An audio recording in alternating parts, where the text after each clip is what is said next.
My lake has been the crown jewel of my ranch for generations.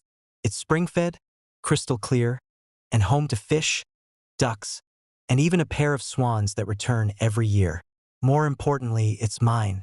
It sits entirely within my property lines, and the water rights have been in my family since my great-grandfather. But the HOA next door thought otherwise. Karen, their president, started showing up at my gate ranting about flood risks and environmental concerns. She claimed my lake was endangering the HOA community. The truth? She hated that homeowners loved looking at my lake instead of her precious HOA clubhouse. I ignored her nonsense until the day I came home to find a nightmare. The lake was gone. Drained. The water line had dropped so low the fish were flopping in the mud. Someone had dug a trench on the far end, cutting into my spillway and diverting the water into the HOA's storm drains. And sitting there, covered in mud with a rented excavator behind her, was Karen, smiling. "Problem solved," she shouted. "No more flood risk. You should thank us." I was shaking with fury. You just tampered with private property, state-protected wetlands, and destroyed my livestock's water source. Karen crossed her arms smugly. Water belongs to the community. You can't hog it. We've rerouted it to keep everyone safe. I didn't argue. I didn't scream. I just turned, snapped a few pictures, and called my attorney. What Karen didn't realize was that water rights are serious business.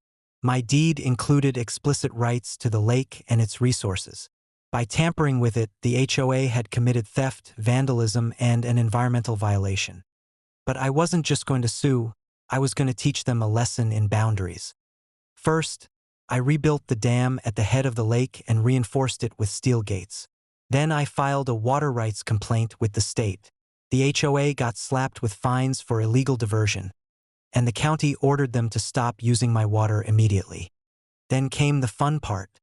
Since my lake fed into their storm drains, I legally rerouted the outflow straight back across the HOA's green spaces.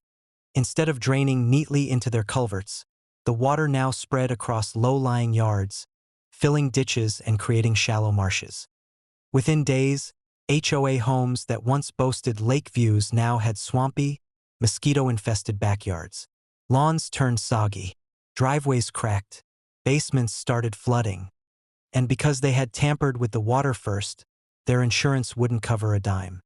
Karen showed up at my gate again, shrieking, "You're flooding our homes. This is illegal." I calmly showed her the permits. Nope, all perfectly legal. My water, my land, my outflow. You wanted me to drain the lake, so I did. Into your neighborhood. She went pale. The HOA tried everything. More complaints, more threats, even calling the county commissioner. But the commissioner took one look at the evidence and said, "This is on you. You never had any rights to his lake." Within 6 months, property values in the HOA plummeted. Realtors refused to list homes that sat on swampy lots. Buyers backed out.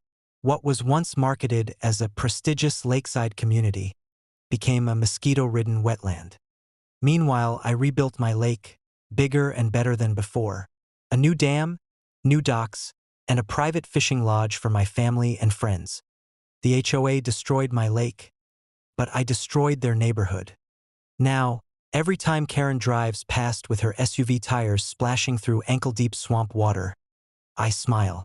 She drained my lake, so I gave her the swamp she deserved.